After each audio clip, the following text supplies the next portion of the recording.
Hello दोस्तों, मैं आशुतोष कुमार। आप देख रहे हो सबका नॉलेज यूट्यूब चैनल। रिवीजन के तौर पे हम लोग चैप्टर नंबर 2 पर पहुंच चुके हैं और आज का जो चैप्टर हम लोग का बहुत ही खास है। इसका इम्पोर्टेंस बहुत है अभी क्लास 11th में भी, आगे भी फ्यूचर में भी, कि इंडियन इकोनॉमी ड्यूरिंग 1950 से लेकर 1990 तक, और 1991 में जानते हैं कि एलपीजी आया था। ठीक है, तो यहाँ से लेकर 1950 से लेकर 90 तक बीच में कैसा परफॉर्मेंस रहा, तो उसके बारे में हम लोग देखेंगे। पहले से पढ़े होंगे चैप्टर तो बहुत अच्छा है ना, तो आज भी कोशिश करूंगा अच्छे से समझाते हुए चले।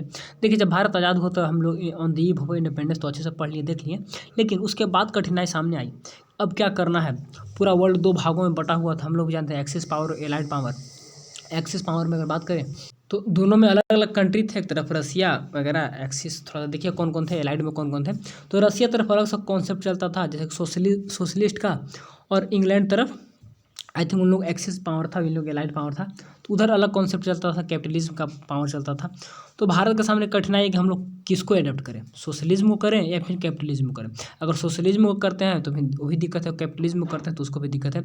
इसीलिए कैसे दिक्कत है, सोशलिज्म में करेगा तो सोशलिज्म में क्या, जहाँ पर सोशल वेलफेयर है तो वहीं पर डेवलपमेंट करना होगा, जहाँ पे प्रॉफिट है वहाँ पर नहीं हो पाएगा। अब कैपिटलिज्म करेंगे तो केवल प्रॉफिट देखकर होगा, सोशल वेलफेयर का होगा नहीं।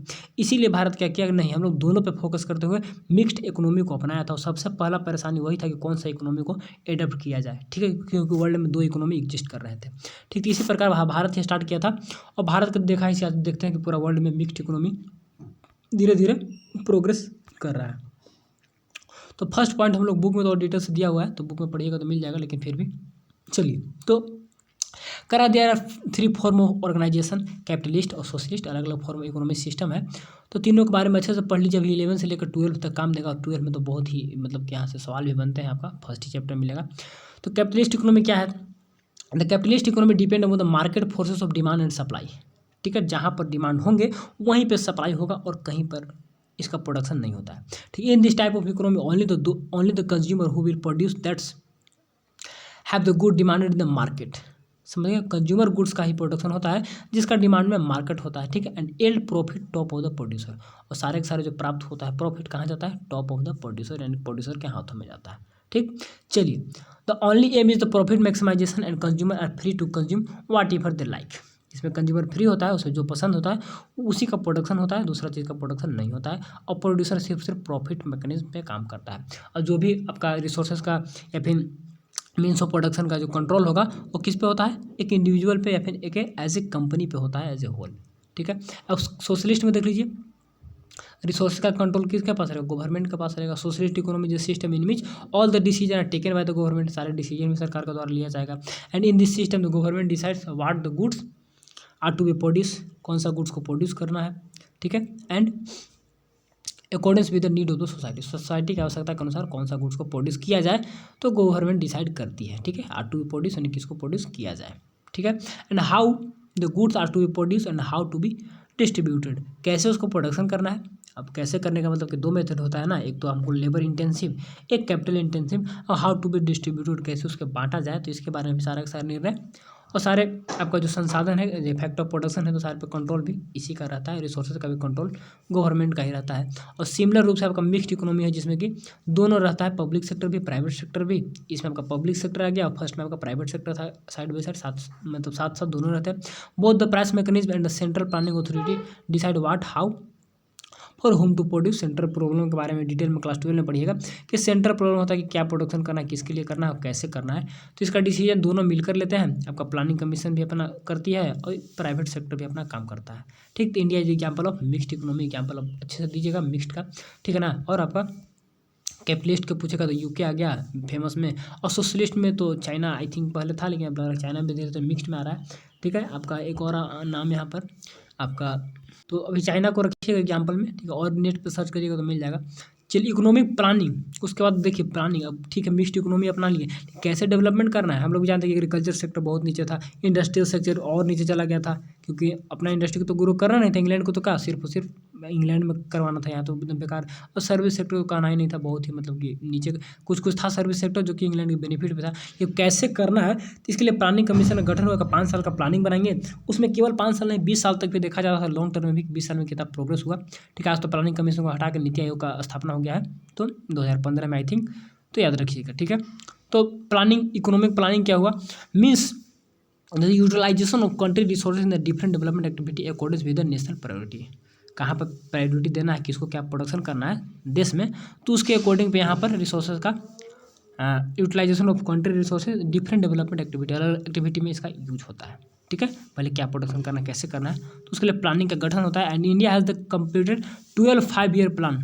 ठीक है ना, FY पे पूछेगा। एंड द 13 5 ईयर प्लान 12 से 17 to 22 हैज़ स्टार्टेड। एक और स्टार्ट हुआ लेकिन यह नहीं हो पाया, 15 में ख़त्म हो गया। यह स्टार्ट होता लेकिन 13 नहीं 12 तक काम हुआ और उसका फिनिश हो गया। ठीक है, चलिए गोल of the planning in India, इसका कुछ कुछ गोल है, बहुत इंपॉर्टेंट है गोल, आपसे पूछता है।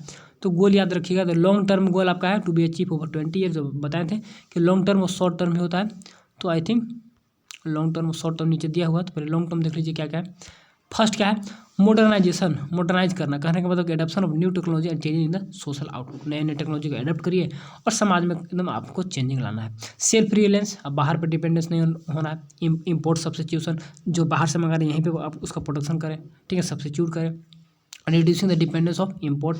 ठीक है, इसके बाद इकोनॉमिक ग्रोथ। अब इकोनॉमिक ग्रोथ करने का मतलब क्या होता है कि increase in the aggregate output goods and services. GDP में प्रोडक्शन किया जाए तो उसमें क्या होगा, इकोनॉमिक ग्रोथ होगा। जीडीपी में प्रोडक्शन से इकोनॉमिक ग्रोथ होता है, इकोनॉमिक डेवलपमेंट नहीं होता, याद रखिएगा, दोनों अलग चीज़ है। एंड इक्विटी, समानता लाया जाए, यानी कि रिसोर्सेज का reduction in the inequality of income and wealth. यानी कि किसी के पास क्या होता है, अब 10% लोगों के पास क्या है, 90% रिसोर्सेज है, और 90% लोगों के पास 10% रिसोर्सेज है। तो रिसोर्सेज में कंट्री का जो भी इनकम होता है, तो ऐसा ना हो, अच्छे से इक्वलिटी लाया जाए, लेकिन सारे में डिस्ट्रीब्यूट किया जाए। तो ऐसा काम किया था। डिटेल में सब बुक में बहुत अच्छे से दिया हुआ है कि इसमें इक्विटी में क्या क्या सिस्टम लाए, फिर आपका क्या बोलते हैं, सब्सिडी वगैरह देना स्टार्ट की कि नहीं, सारे के सारे को बेनिफिट हो। फिर लैंड रिफॉर्म की, सारे को लैंड दिया जाए। ठीक है ना, एक व्यक्ति ज़्यादा लैंड नहीं रख सकता है, मिनिमम कुछ हेक्टेयर करके मान दिया था। तो इस टाइप से बहुत रिफॉर्म भी किया गया था। Full employment refers to the situation where the all the people living in the working age group actually engage in the gainful employment. जो वर्किंग ग्रुप है वो क्या हो, मतलब कि एम्प्लॉयमेंट में हो, तो full employment, equity, economic growth, self reliance and modernisation. तो कम से कम टॉपिक 5 का नाम याद रखिएगा, जो कि goal of the planning commission का था। और शॉर्ट टर्म जो to be achieve in 5 year, इसमें क्या था, शॉर्ट टर्म गोल क्या होता है, इसका ऑब्जेक्टिव क्या देख लीजिए। The short term objective vary from plan to plan. अब हर एक प्लान में डिपेंड करता है। फर्स्ट ईयर में एग्रीकल्चर पे फोकस था, सेकंड ईयर में किस पे था, इंडस्ट्री पे फोकस था। ठीक है, depending of the current need of the country का क्या आवश्यकता है करंट में, तो उसके अनुसार यह चेंज करते रहता है। For example first 5 year plan आपका याद रखिएगा। 5 ईयर प्लान का गठन हुआ था 1950 में। ठीक है, गठन हुआ था 1950 में, उसका लेकिन स्टार्ट हुआ तो 1951 से लेकर 56 तक। पहला था focus on agriculture production, while the second 5 year plan आपका 1956 से 61 तक shifted focus on the agriculture to industry पे उसका फोकस शिफ्ट हो गया था। ठीक है, in India the growth and equity are the objective of all 5 year plans. सारे 5 ईयर का एक तो ऑब्जेक्टिव जरूर है कि ग्रोथ और क्या इक्विटी लाया जाए। And the goal of the current 5 year plan आपका 12 आपका क्या था, 2012 से 15 इंक्लूसिव डेवलपमेंट। इंक्लूसिव डेवलपमेंट यानी कि अंदर की ओर डेवलपमेंट करना है, कंट्री के अंदर, बाहर नहीं देखना क्या हो रहा है क्या नहीं हो रहा है। तो वही करेगा। तो गोल of the current 5 year plan आपका जो 12 था, 13 में तो खत्म ही हो गया, 12 से 17 तक का तो आपका इंक्लूसिव डेवलपमेंट को दिखा है। 13 तो 15 में खत्म हो गया, तो आगे नीति आयोग तो काम उसका खत्म हो गया। अब देख लीजिए एग्रीकल्चर में कैसे कैसे क्या हुआ उसके बारे में। तो एग्रीकल्चर के बारे में हम लोग जानते हैं कि agriculture is the backbone of the Indian economy. ठीक है ना, एन इकोनॉमी एक्टिविटी। अब मान लीजिए इंडिया, अब भारत में देखिएगा जीडीपी का कंट्रीब्यूशन यहाँ पर इकोनॉमी एग्रीकल्चर से ज़्यादा है ना, एग्रीकल्चर से कम होना चाहिए था। अमेरिका वगैरह में देखिए तो 2% एग्रीकल्चर का कंट्रीब्यूशन होता है। यहाँ कितना हो जाता है, यहाँ आपका आई थिंक अप्रोक्स 15 से 18% तक जीडीपी कंट्रीब्यूशन इसका भी देखने को मिलता है। ठीक है, तो बहुत ही ज़्यादा हो जाता है। तो हम लोग और ज़्यादा लोग डिपेंडेंट भी है, अप्रोक्स समझिए कि 70% लोग एग्रीकल्चर पे डिपेंडेंट है। ठीक है, तो the role of the agriculture can be clearly seen from the following activity. देख लीजिए एग्रीकल्चर कंट्रीब्यूट क्या सिग्निफिकेंट नेशनल इनकम कंट्रीब्यूशन रहता है। इसके बाद it provide employment to the large labour force, लोगों को रोजगार भी देता है। It provide the basis for industrial development के लिए रॉ मटेरियल एग्रीकल्चर से मिलेगा। And the large portion of the country trade and service depend upon the agriculture operation. और ज़्यादातर व्यापार वगैरह जो होता है एग्रीकल्चर से रिलेटेड होता है। जैसे कि मान लिया आपको कोई प्रोडक्शन किया, मसाला वगैरह का होता था पहले, तो अब तो यहाँ पर या फिर गुड्स एंड सर्विस कुछ भी करिएगा तो एग्रीकल्चर रिलेटेड ही प्रोडक्ट रहते हैं जिसका ज़्यादा व्यापार होता है। ठीक है, main feature of the Indian agriculture, कुछ फीचर यहाँ पे आपको लो प्रोडक्टिविटी, गुण तो बहुत कुछ देख लिए, लेकिन प्रोडक्टिविटी लो था। ठीक है, डिस्गाइज अनएम्प्लॉयमेंट, लोग ज़्यादा काम इसमें कर रहे थे अकॉर्डिंग टू रिक्वायरमेंट। ठीक है, डिपेंडेंस ऑफ रेनफॉल, यहाँ पे इरिगेशन फैसिलिटी नहीं था। क्या subsistence farming, objective farmer is to secure subsistence for his family, not to earn profit. बस इतना ही प्रोडक्शन करता था जो कि अपने लाइफ को सस्टेन कर पाए, यानी कि बस केवल खाने भर बेचने भर नहीं था। एंड ट्रेडिशनल इनपुट पहले का HIV हो गया तो डाल्टन नहीं था। ठीक है, इसका फर्टिलाइज़र का यूज़ नहीं करता था। फिर स्मॉल होल्डिंग, उसके पास स्टोर करने का मतलब कि कम कैपेसिटी था। बैकवर्ड टेक्नोलॉजी पुराना था। उसके बाद क्या है, लैंड टेनेंट कॉन्फ्लिक्ट, यानी कि यहाँ पर किराएदार में लोग काम करते थे तो सब विवाद भी होता था, बाहर आपको काम करना, शेयर क्रॉपर वगैरह। चलिए, problem of the Indian agriculture, problem of Indian agriculture, क्या क्या प्रॉब्लम है देखिए। Statistics reveals that Indian poorly lags behind in the both the labour productivity as compare to the other country. Labour का जो productivity है, या statics एक data बताता है कि बहुत हम लोग क्या पीछे हैं। ठीक है, as compare to other community. Institutional reform देख लीजिए कौन कौन है आपका। इंस्टीट्यूशनल रिफॉर्म हम लोग आगे देखेंगे। प्रॉब्लम क्या है, डिफेक्टिव टेनेंसी रिफॉर्म। इसके बाद lack of the credit and marketing facility and size of the holding, यानी कि कम है साइज होल्डिंग का, यानी कि स्टोर का कम है, प्रोडक्शन कम होता है यहाँ पर। Lake of credit and banking, यानी कि लोन वगैरह लेने का फैसिलिटी भी कम है, ज़्यादातर क्या अनऑर्गेनाइज सेक्टर से लेता है ना लोन वगैरह। उसके बाद डिफेक्टिव टेनेंसी रिफॉर्म वही जो होता है कि लैंड रिफॉर्म, वो सही से नहीं हो पाया। ठीक, जो काम कर रहा था। फिर जनरल प्रॉब्लम कुछ है। Pressure on the population on land पर क्या, पॉपुलेशन का ज़्यादा प्रेशर हो गया। ठीक है ना। इसके बाद लैंड डिग्रेडेशन का मतलब लैंड का क्वालिटी में कमी आया। इसके बाद सबसिस्टेंस फार्मिंग ओल्ड फार्मिंग चल रहा था, नया फार्मिंग था नहीं। ठीक है, इसके बाद टेक्निकल प्रॉब्लम भी थे।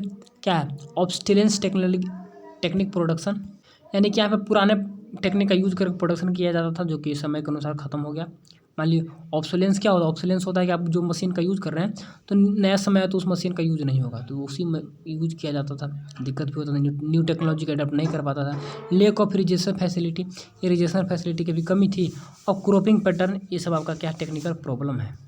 अब क्रॉपिंग पैटर्न में अलग अलग हो सकता है, यहाँ पे एक क्रॉप करने में जो क्या शिफ्ट एग्रीकल्चर इस टाइप से नहीं करता था, एक क्रॉप को बार बार उगवाता था। Reform in the Indian agriculture में क्या क्या रिफॉर्म हो, तो जैसे कि लैंड रिफॉर्म बहुत ही इंपॉर्टेंट है, जेनरल रिफॉर्म और ग्रीन रिवोल्यूशन के बारे में हम लोग देखेंगे, achievement of the green revolution, और इसके बाद आपका खत्म होगा और failure of the green revolution, और लास्ट में क्या इंडस्ट्री को देखेंगे। तो थोड़ा सा बड़ा टॉपिक होगा, थोड़ा सा जल्दी करने का कोशिश करेंगे। अच्छे से पढ़ाया हुआ पहले आप देख सकते हैं, प्लेलिस्ट चेक कर सकते हैं, लेकिन हम लोग यहाँ पे थोड़ा सा टॉपिक को रीड करते हुए चलेंगे। Agriculture, role of the agriculture. चलिए, तो कहाँ थे हम लोग, मेन फीचर हो गया, प्रॉब्लम हो गया, इसके बाद इंस्टीट्यूशनल रिफॉर्म हो गया। देख लीजिए, इंस्टीट्यूशनल रिफॉर्म हो गया, इसके बाद जनरल रिफॉर्म, टेक्निकल रिफॉर्म, इसके बाद रिफॉर्म लैंड रिफॉर्म। चलिए, लैंड रिफॉर्म बहुत ही इंपॉर्टेंट है, इसके डिटेल में आप नेट वगैरह करके पढ़िएगा, बुक में देखिएगा तो और अच्छे से दिया हुआ है। देखिए लैंड रिफॉर्म क्या था, land reform changes the about in the क्या है, एग्रेनियन स्ट्रक्चर, यानी कि एग्रीकल्चर से रिलेटेड। ठीक है ना, agrarian structure through the direct investment by the state द्वारा डायरेक्ट इन्वेस्टमेंट करके जो एग्रीकल्चर से रिलेटेड इन्वेस्टमेंट है उसमें सुधार लाया गया था। To increase the efficiency and productivity in the agriculture में किया गया। एबोल्यूशन ऑफ इंटरमीडिएट, पहले क्या था, जमींदार थे तो जमींदार को हटाया गया, क्योंकि सारा प्रोडक्शन जमींदार लेता था, अब नहीं, अब सीधे जो रियल कल्टीवेटर है उसी को सारा बेनिफिट मिलना चाहिए। लेक ऑफ द क्या, पॉलिटिकल विल। अब जो पॉलिटिकल विल कहने का मतलब कि जो इच्छा था कि हम लोग प्रोडक्शन जो करें तो कोई मतलब पॉलिटिकल यानी कि किसी पक्ष में आकर करें, तो वैसा कुछ नहीं, उसका कमी हुआ, खत्म हुआ।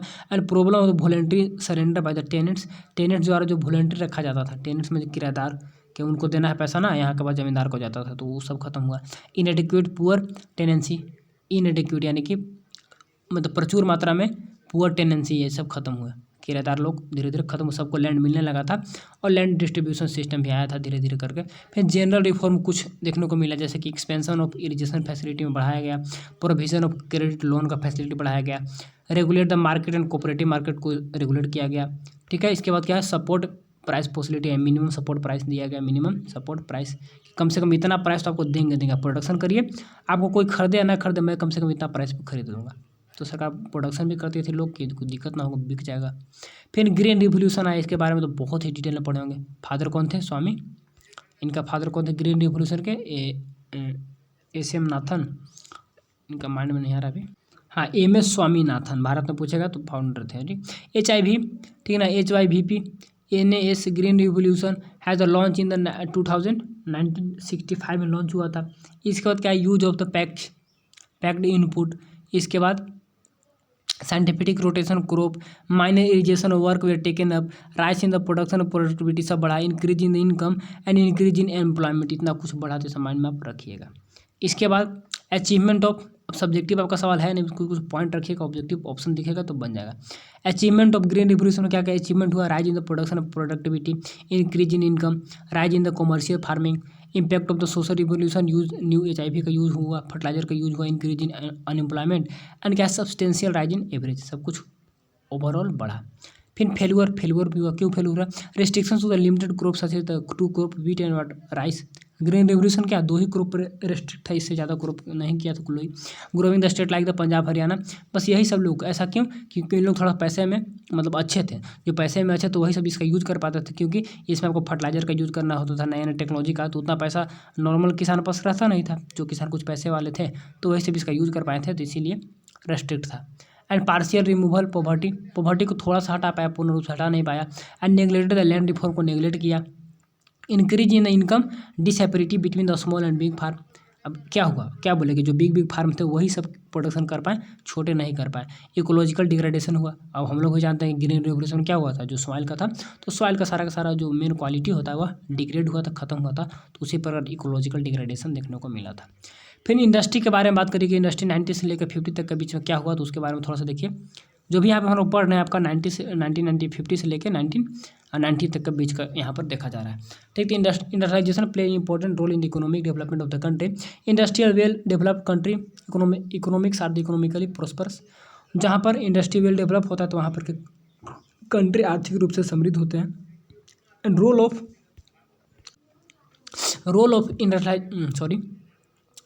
ऑफ इंडस्ट्रियलाइजेशन लाई इन, जैसे कि मीटिंग राइजिंग डिमांड, जो डिमांड अभी हो रहा है तो उसको फुलफिल करेगा। राइजिंग द पीपुल इनकम, लोगों का इनकम बढ़ाएगा। ठीक है, देखिए बात को समझे रहिएगा तो आपका ऑब्जेक्टिव आएगा, खटाक से बन जाएगा, केवल ऐसे नहीं। High the potential of growth, समझने से चीज़ें आसानी से याद हो जाती है। तो क्या हुआ, हाई पोटेंशियल ग्रोथ बढ़ा। की of the high volume of export बढ़ा।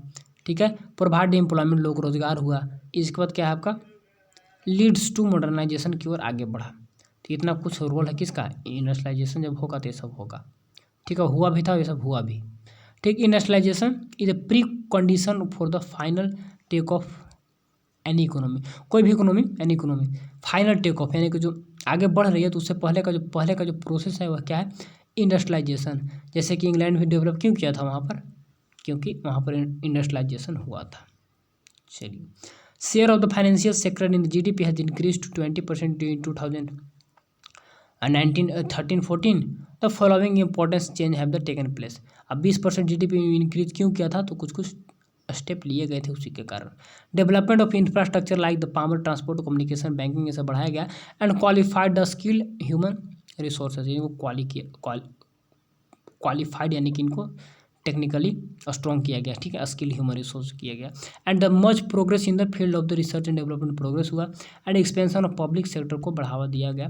इसके बाद क्या है, building of the capital goods industry, ये बने। इसके बाद क्या, growth of the non essential consumer goods industry, ये सभी बढ़ाया गया। केवल कंज्यूमर गुड्स नहीं, नॉन कंज्यूमर गुड्स जो कि हम डायरेक्ट उपभोग नहीं करते हैं, तो वो सब इंडस्ट्री को भी बढ़ाया गया। Problem of industry development in India, अब डेवलपमेंट का क्या क्या प्रॉब्लम हुआ, सेक्टरल इम्बैलेंस, अब इंडस्ट्री पर फोकस किया गया, एग्रीकल्चर पर ध्यान ही नहीं दिया गया, तो क्या हुआ, सेक्टरल इम्बैलेंस हो गया।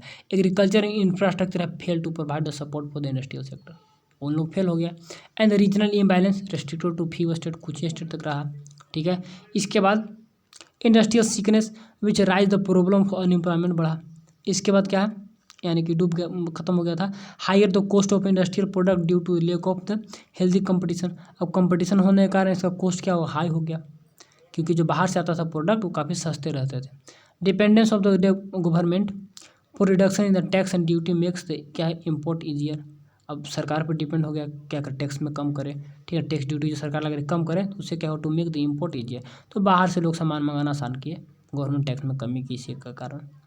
पुअर परफॉर्मेंस, तो पब्लिक सेक्टर का काम बहुत ही खराब रहा। अंडर यूटिलाइजेशन ऑफ कैपेसिटी, जितना कैपेसिटी वो फुलफिल यूटिलाइज नहीं हो पाएगा।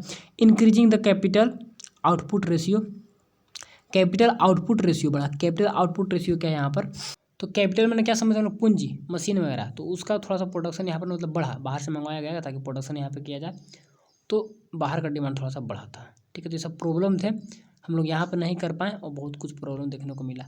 फिर आपका आया इंडस्ट्रियल पॉलिसी रिजोल्यूशन 1956 में, इसमें कुछ कुछ बांटा गया कि गवर्नमेंट के पास इतना इंडस्ट्री रहेंगे, प्राइवेट सेक्टर के पास इतना इंडस्ट्री रहेगा, दोनों का कंट्रोल में इतना इंडस्ट्री रहेगा, इस टाइप से करके बांट दिया था। ठीक है, तो industrial policy is the important instrument through with the government regulate the industrial activity in the economy. ठीक है, 1956 पूछेगा कब आया था। एंड रिजोल्यूशन मतलब क्या होता है, संकल्प लिया था, let down the following objective of the industry, क्या है, accelerate the growth of industrialisation, या ग्रोथ में एक्सेलरेट किया जाए यानी कि एनर्जी दिया जाए। डेवलपमेंट ऑफ द क्या है, हैवी इंडस्ट्री को बढ़ाया जाए, डेवलप किया जाए। एक्सपेंड द पब्लिक सेक्टर को बढ़ाया जाए, to reduce the disability in the income and wealth में जो डिसएबिलिटी है उसको कम किया जाए। एंड क्या है, चिंताएं। इसके बाद to prevent the monopoly and क्या है, concentration of the wealth and income in the hands of the small member of the individual, यानी कि to prevent the monopoly and concentration of wealth, यानी किसी एक के पास जो अधिकार है, सारे के सारे जो पैसे किसी एक के पास है उसको कम किया जाए, रोका जाए।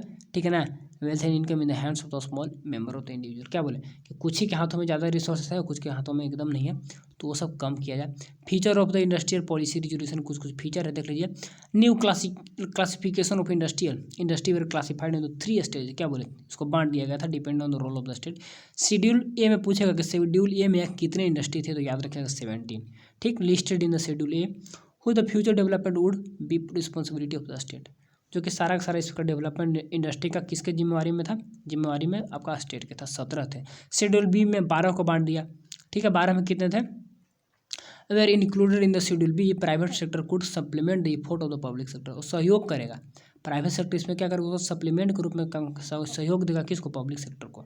ठीक है, with the state taking the sole responsibility of the starting new unit, लेकिन नया यूनिट स्टार्ट करना है तो उसका सारा का जिम्मेवारी किसके पास होगा, स्टेट के पास ही होगा, लेकिन केवल सपोर्ट के रूप में काम करेगा। कौन में, शेड्यूल बी में, जिसमें कि 12 इंडस्ट्री थे। एंड इसके बाद आपका है शेड्यूल सी, जिसमें कि आपका बहुत सारे आ जाएंगे, जैसे कि other residual industry were left open to private sector, जो कि सिर्फ और सिर्फ प्राइवेट सेक्टर के लिए छोड़ दिया गया। इसे प्राइवेट सपोर्ट करेगा और उसमें तो केवल गवर्नमेंट करेगा। 17 में या 12 में ऐसा था और लास्ट में कुछ नहीं, डाटा नहीं दिया है। ठीक, और भी होंगे। Stress on the role of the cottage and small industry, इस पर रोल दिया गया कि कॉटेज जो छोटा हम लोग का इंडस्ट्री है उसको बढ़ाया जाए। ठीक है, आज हो गया है आपका minimum small and micro enterprises, micro small and medium enterprise, micro small and medium enterprises, और स्मॉल स्केल का नाम चेंज हो गया, ऐसा बन गया है। ठीक, इंडस्ट्रियल लाइसेंसी, लाइसेंस दिया गया कि नहीं, सबको नहीं करिएगा, जिसको लाइसेंस दिया जाएगा वही प्रोडक्शन कर पाएगा प्राइवेट सेक्टर में भी, यानी कि गवर्नमेंट क्या कहती है, सारे के सारे कंट्रोल अपने के पास रखी थी कि नहीं कोई नहीं कर सकता, हम करेंगे सब कुछ। ठीक है, वही इनवर्ड लुकिंग डेवलपमेंट। चलिए, industrial licence industry private sector could establish only through the licence for the government, private sector तभी कुछ कर पाएगा जब उसके पास लाइसेंस होगा। ठीक है, एंड इंडस्ट्रियल कंसेशन, कुछ कुछ छूट भी मिला where the offer for the private enterprise for establishing the industry in the backward region, backward region में आपको करने के लिए एस्टेब्लिशमेंट कुछ कुछ आपको ऑफर मिलेगा, छूट भी मिलेगा, ताकि हर जगह डेवलपमेंट हो, सरकार का ऑब्जेक्टिव था।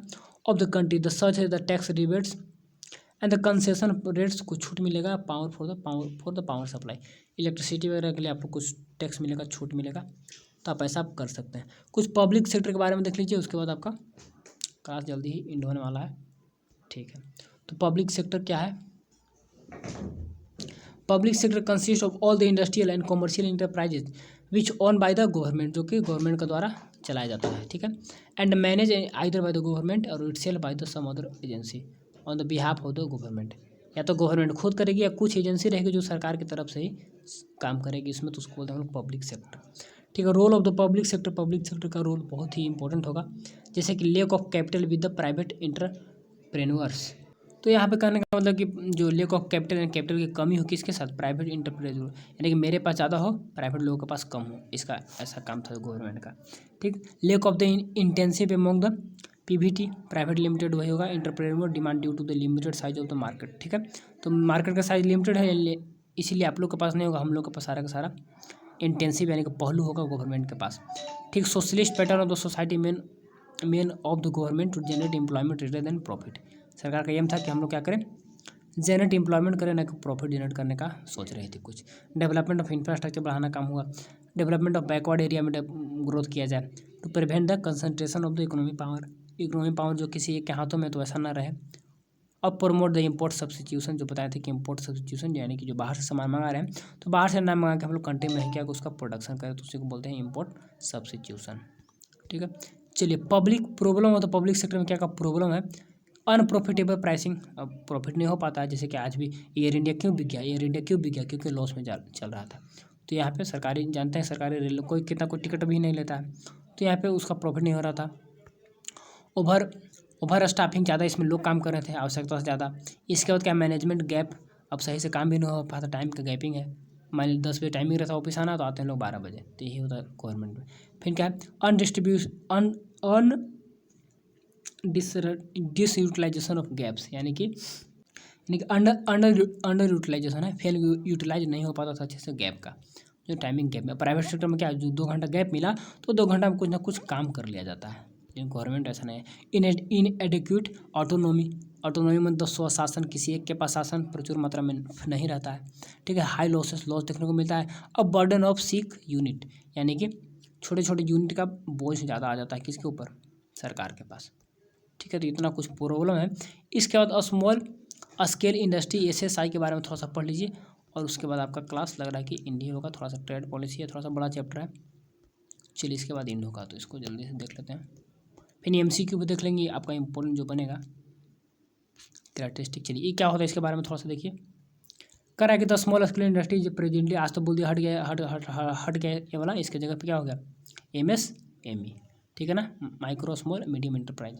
चलिए, तो small scale industry is presently defined as one whose investment is not exist 5 crore. आज आई थिंक हो गया है आपका 100 करोड़, पहले था कि 5 करोड़, तो 5 ही रखिएगा, एग्जाम में पूछेगा। चलिए, characteristics of small scale enterprises, यानी कि role of the small scale industry. Labour intensive employment oriented, यानी कि लेबर काम करते हैं ज़्यादा। Self employment, less capital intensive, ठीक है ना, यानी कि मशीन वगैरह कम लगाया जाता था। एक्सपोर्ट प्रमोशन, एक्सपोर्ट को बढ़ावा देने का काम। Seed beds for the large scale industry, बड़े इंडस्ट्री के लिए सीड का काम करेगी, यानी कि देगी, अब मैं दे रहा हूँ आप प्रोडक्शन करिए। इसके बाद शो द लोकल फ्लेक्सिबिलिटी भी देखने को मिलता है, यानी कि चेंजिंग देखने को मिलता है, यहाँ से वहाँ प्रोडक्शन होते हैं। लोकेशनल फ्लेक्सिबिलिटी, यानी कि एक एरिया पर जो प्रोडक्शन होता है तो यहाँ पर कुछ और हो सकता है, तो फ्लेक्सिबल है, चेंजेबल होता था। Problem of the small scale industry में कुछ प्रॉब्लम है, जैसे देख लीजिए। डिफिकल्टी ऑफ फाइनेंस, पैसा की कमी। Shortage of the raw material, नहीं मिल पाता था। बड़े बड़े इंडस्ट्री वाले यहाँ से रॉ मटेरियल लेकर चले जाते थे, ज़्यादा तो इंग्लैंड ही चला जाता था, तो इन लोगों को दिक्कत हुआ। डिफिकल्टी ऑफ मार्केटिंग, मार्केट भी नहीं मिल पाता था अच्छे से। आउटडेटेड, ऐसा मार्केटिंग वगैरह की व्यवस्था अगले चैप्टर में अगले चैप्टर में बताया गया अच्छे से, तो पढ़िएगा तो समझ में आएगा। आउटडेटेड मशीन एंड इक्विपमेंट, पुराने हो जाते थे, जो ऑब्सोलेंस के बारे में बात कर रहे थे। फिर एक competition from the large scale industries, इन लोगों को क्या होता था, कंपटीशन भी होता था। ठीक है, अब फॉरेन ट्रेड देख लीजिए क्या बोल रहा है कि at the time of independence raw material बाद एक्सपोर्टेड क्या फ्रॉम इंडिया टू ब्रिटेन चला गया था। ठीक है, एंड एबंडेंस, काफ़ी प्रचुर मात्रा में। On the other hand the finish goods from the Britain very important to India. ठीक है, notably the balance of trade, balance of trade क्या होता है, फेवरेबल है, एक्सपोर्ट ज़्यादा हुआ तो इम्पोर्ट यहाँ पर कम हुए थे। तो बैलेंस ऑफ ट्रेड आपका फेवरेबल हुआ, तो इंडिया के लिए नहीं हुआ, वो किसके लिए हुआ, वहाँ पर इंग्लैंड का राज था ना, अंग्रेज का, तो उसके लिए हुआ। ठीक है, बैलेंस ऑफ ट्रेड पढ़िए, क्लास 12 में एक टॉपिक है वहीं पर अच्छे से। चलिए, चैप्टर है balance of payment.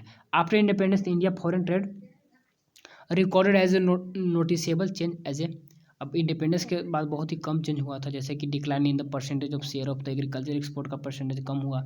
Increase in the percentage share of the manufacturing goods in the total export, manufacturing goods का प्रोडक्शन बढ़ा। Change in the direction of export trade and import trade में, दोनों में देखने को चेंजिंग मिला, क्योंकि ज़्यादा यहाँ प्रोडक्शन हो रहे थे। ठीक है ना, तो आफ्टर इंडिपेंडेंस की बात यहाँ पर बोल रहा है, क्योंकि हम लोग किस पे फोकस किया था, थोड़ा सा इंडस्ट्री पे फोकस किया। Decline the Britain as the main trading partner, जो ब्रिटेन था तो उसको वहाँ पर कमी देखने को मिला। अब हम लोग अलग अलग जगह पे प्रोडक्ट मतलब कि सेलिंग कर सकते थे। पहले क्या था, मोनोपोली कंट्रोल था कि आपको ब्रिटेन में ही भेजना था। अब देखिए, कुछ ट्रेड पॉलिसी के बारे में हम लोग देखे थे कि ट्रेड लगा दिया था हम लोग में, क्या आप वहाँ से गुड्स मंगाइएगा तो इंग्लैंड से मंगाइएगा, टैक्स कम लेगा, यहाँ से भेजिएगा तो ज़्यादा टैक्स लेगा, तो उस टाइप से कर दिया था। ठीक है, और केवल आपको इंग्लैंड को ही बेचना है। The first 75 year plan of the India, ठीक है ना, ट्रेड बाद the commonly called inward trade looking strategy, देखा गया तो केवल अंदर की ओर देखता था, बाहर नहीं, केवल अंदर ही सब कुछ करना, आपको बाहर से मतलब नहीं रखना। ठीक है, तो 1991 में ओपन किया था, लेकिन पहले सब अंदर में काम करता था, बाहर से मतलब कुछ नहीं रखता था। This strategy is technically known है द इम्पोर्ट सब्स्टिट्यूशन, इसे बोला जाता है क्योंकि जो भी करना है हम लोग अंदर में इम्पोर्ट में जो मंगा रहे हैं तो उसको क्या करें, सब्स्टिट्यूट करें, यहीं पे प्रोडक्शन करें। And import substitution mean the substituting the import with the domestic product, जो इम्पोर्ट करें तो उसको सब्स्टिट्यूट करना, हटाना, किसके साथ, डोमेस्टिक प्रोडक्ट के साथ उसको हटा दिया जाए। Imports were protected by the imposition of tariff and quota which protect the domestic farm from the foreign competition. अब ऐसा इसलिए ऐसा पॉसिबल तभी होगा जब हम लोग टैरिफ लगाएंगे और कोटा लगाएंगे। टैरिफ मतलब कि आपको, और कोटा मतलब क्या होता है, टैरिफ मतलब क्या होता है, दोनों टैक्स ही है। टैरिफ मतलब कि टैक्स, हाई टैक्स लगाता था, और कोटा मतलब कि आपको बस इतना ही मंगाना है, इससे ज़्यादा नहीं मंगाना है, ठीक, which protect domestic farm from the foreign competition से रोकता था। And the impact of the inward looking trade strategy on the domestic industry, क्या क्या प्रभाव पड़े डोमेस्टिक इंडस्ट्री पे, तो यहाँ पे लिखा हुआ है, it help to save the foreign exchange by the reducing the import of the goods. कहने का मतलब help the save the foreign exchange by reducing the import of the goods. अब देखिए, गुड्स को इम्पोर्ट करिएगा तो पैसा आपका बाहर जाएगा, तो फॉरेन एक्सचेंज क्या हुआ, सेव हुआ, बच गया, फॉरेन एक्सचेंज जो पैसा रहता था वो सेव हो गया, बचा, ठीक है, जिसे कि हम लोग पेट्रोल का मंगाते हैं। इसके बाद है create a protected market and large demand for the domestically produce goods. अब क्या बना, एक ऐसा बना, क्रिएट प्रोटेक्टेड मार्केट बना, large demand for domestically produce goods, ठीक है, क्योंकि इसका प्रोडक्शन हो रहा है, ठीक है। लेकिन यहाँ पर एक और हुआ कि क्वालिटी में कमी देखने को मिला, क्योंकि वही लोग खरीदेगा जो कि यहाँ पर मिलेगा, बाहर से जो आएगा तो नहीं खरीद पाएगा। अब यहाँ जो क्वालिटी रहेगा तो प्रोड्यूसर भी अच्छा क्वालिटी नहीं प्रोडक्शन कर पाएगा, जो भी करेंगे तो बिक ही जाएगा, तो क्यों नया प्रोडक्शन करना है, तो लॉस भी होना स्टार्ट हो गया था। Help to build a strong industrial base in the our country which directly lead to the economic growth. Help to build strong industrial base बना हमारे कंट्री में, जो कि directly lead to the economic growth हुआ, लेकिन ज़्यादा नहीं हुआ था, फिर डिक्लाइन भी हो गया था। लास्ट में लोग पता है कि पैसा कितना खत्म हो गया था, मात्र 7 दिन का खाना रह गया था, खाने का पैसा 1991 में, तो खत्म हो गया था सब। चलिए, criticism of the import substitution strategy, अब इसका आलोचना हुआ, कैसे आलोचना हुआ, it did not lead the growth, ये ग्रोथ को नहीं बढ़ावा दिया। इसके बाद lack of the competition imply lack of modernisation. अब देखिए, कंपटीशन में कमी होने के कारण मॉडर्नाइजेशन, न्यू न्यू टेक्नोलॉजी के अडॉप्ट नहीं कर पाए। And the growth of the inefficiency of the public monopoly, public monopoly का ग्रोथ इनइफिशियंस हुआ, जितना उसका पावर था कि ग्रोथ कर पाया उतना नहीं कर पाया। And did not lead to efficiency, कार्यकुशलता सही से नहीं कर पाया, ये सब आलोचना हुआ। फिर आपका इंडस्ट्रियल लाइसेंसिंग के बारे में जो हम लोग देख लिए थे कि licensing is the tool for channelising the square resources in the predetermined priority of the sector of the economy and industry development resolution enacted in the 1951 में। देखिए, IDRA को लागू किया गया था, इसका कुछ कुछ ऑब्जेक्टिव है, तो देख लीजिए, इंडस्ट्री को फोकस करते हुए क्या था main objective of the IDRA of the act 1951, regulation of the industrial development in the accordance with the plan authority के सारे काम होंगे, ठीक है। इसके बाद एवॉइड मोनोपोली खत्म किया जाएगा, बैलेंसिंग ऑफ रीजनल डेवलपमेंट को खत्म किया जाएगा। इसके बाद क्या है, बैलेंस किया जाएगा, रीजनल डेवलपमेंट को बैलेंस किया जाएगा। Prevention of the undue competition, जो फालतू का competition between the large scale and small end, उसको खत्म किया जाएगा। And optimum utilization of scarce foreign exchange resources under this act of the following, जो भी रिसोर्सेज हैं, स्केयर फॉरेन एक्सचेंज रिसोर्सेज जो भी है, तो उसको फॉरेन एक्सचेंज यानी कि जो बैलेंस ऑफ पेमेंट में काम करेगा तो उसका अच्छे से यूज किया। कुछ कुछ क्रिटिसाइजेशन इसका हुआ, देख लीजिए, कुछ आलोचना हुआ। There was the hock system of the accepting and rejecting the application for the license and the quality of the economic examination conducted by the Director General of the Technical Development was the generally poor in the licensing policy resulted in the utilization of capacity in the main industry and in really the policy helped the business houses in accommodating the economic power, ठीक है। तो इतना deep में आपको नहीं देगा, इस सबको केवल रीड कर लीजिए, समझ में आता है, ठीक है, छोड़ दीजिए। इसके बाद क्या है लास्ट में, परमिट लाइसेंसी राज, और परमिट लाइसेंसिंग राज क्या है, authority many time granted license big business house without the poor security of their application. इतना आपको नहीं पढ़ना, बस जितना पढ़ना हो गया, कुछ MCQ देख लीजिए, बस आपका चैप्टर समाप्त होगा। बहुत डिटेल में है, बुक पढ़िएगा तो और क्लियर होगा। चलिए, अब काम के बाद आपका यहाँ से स्टार्ट हुआ कि क्या काम है। विच of the following is the measure of note A part of the tenancy reform. Tenancy reform का पार्ट कौन है, टेनेंसी मैंने जो भाड़ा पे काम करते थे, किराएदार वगैरह, ठीक है। Fixation and land ceiling, land reform का पार्ट है। Regulation of land ownership right for the tenants and security of tenant, यहाँ पे क्या होगा, I think option number 1 correct होगा, वो आपका लैंड रिफॉर्म टेनेंसी रिफॉर्म का पार्ट नहीं, चलिए ठीक है। इसके बाद इसके बाद which of the following industry was not reserve for the government in the industrial policy resolution 1951। किसको रिजर्व नहीं किया गया था? तो आपका एटॉमिक का नहीं किया गया था, railway atomic, transport, iron industry. तो यहाँ पर आपका एटॉमिक तो है, रेलवे भी है, आयरन इंडस्ट्री और ट्रांसपोर्ट में। तो मेरे अनुसार ऑप्शन नंबर 1 करेक्ट होगा। देख लेते हैं, आयरन इंडस्ट्री को रिजर्व नहीं किया गया था, बाकी को रिजर्व किया गया था। चलिए, तो motive behind the introduction of the land reform in India. Land reform कर लाने का मतलब मोटिव क्या था? लैंड रिफॉर्म, भूमि सुधार, भूमि सबको बांटा जाए, ठीक है। सेल्फ सुफिशियंसी, लैंड सीलिंग लगाया जाए कि मैक्सिमम एक व्यक्ति इतना ही लैंड रख सकता है, तो उस टाइप से था, ठीक। Self security, sufficiency, food grain, agriculture development, equity in agriculture, industrial development. Equity in agriculture होगा option number I think C, self sufficiency food grain, equity in agriculture. चलिए ठीक है। When one NITI Aayog established, NITI Aayog कब हुआ था? 2015, ठीक है। इंपॉर्टेंस ये सब MCQ है। चलिए, land ceiling refers to land ceiling, maximum ceiling आप इतना ही रखिएगा तो क्या होता था? Fixation of the land, rural land holding at the existing level, fixation of the quantum of the land holding held by the individual, option number B correct लग रहा है।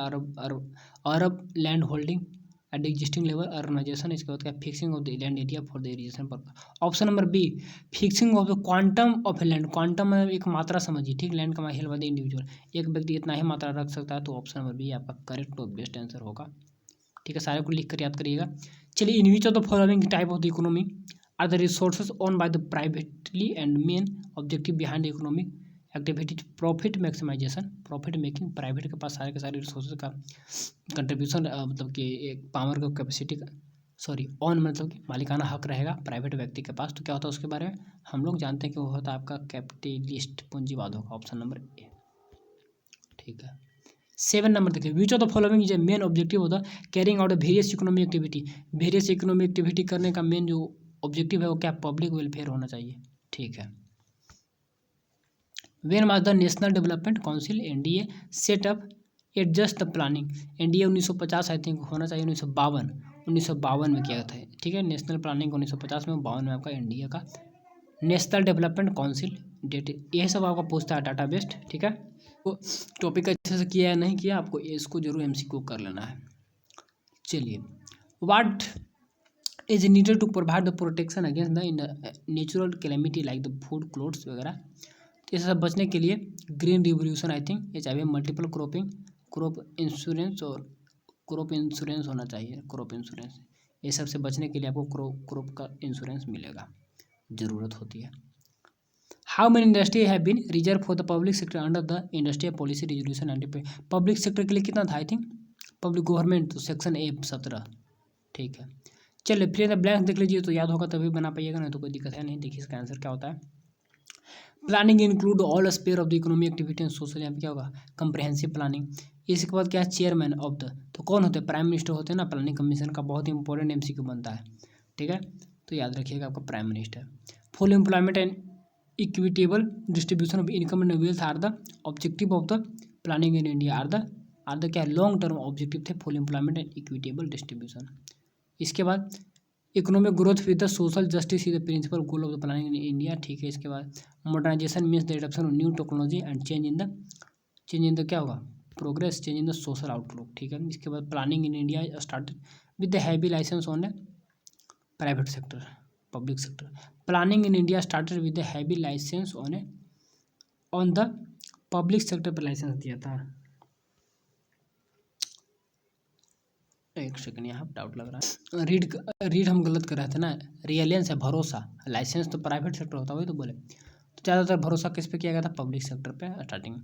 Land reform were introduce to make the tiller of the owner of the land bring out क्या है? Equity in agriculture में समानता लाया जाए, land reform किया जाए। Import substitution policy was introduce to protect the domestical product of the foreign competition, domestic industry, ठीक है। ट्रू और फॉल्स देख लीजिए। In the capitalist economy the production take place for the selling of the output in the market with the profit. Capitalist में profit true होना चाहिए, ठीक है। चलिए, इसके बाद Pandit Jawaharlal Nehru and many other leaders favoured capitalist for the independence, false होगा, क्योंकि सब किसको फेवर में गए थे? मिक्स्ड इकोनॉमी का। Pandit Jawaharlal Nehru regulate the architects of the Indian planning, false हो गया। आर्किटेक्ट था महालनोबिस करके कुछ इनका नाम था, फॉल्स होगा, ठीक है। तो बुक में देखिएगा तो पंडित महालनोबिस है उनका, तो पूछेगा architect of the Indian planning या सेकंड प्लानिंग का जो वही हेड थे। Land reform were introduce to make the tiller owner of the land, true. इसके बाद under industrial policy resolution act 1956 the created second industrial sector including the joint on by the control by the private sector state, true होगा दोनों sector 2 में। ठीक है, quota are the tax on the imports will the tariff a specified number of the goods which can be import.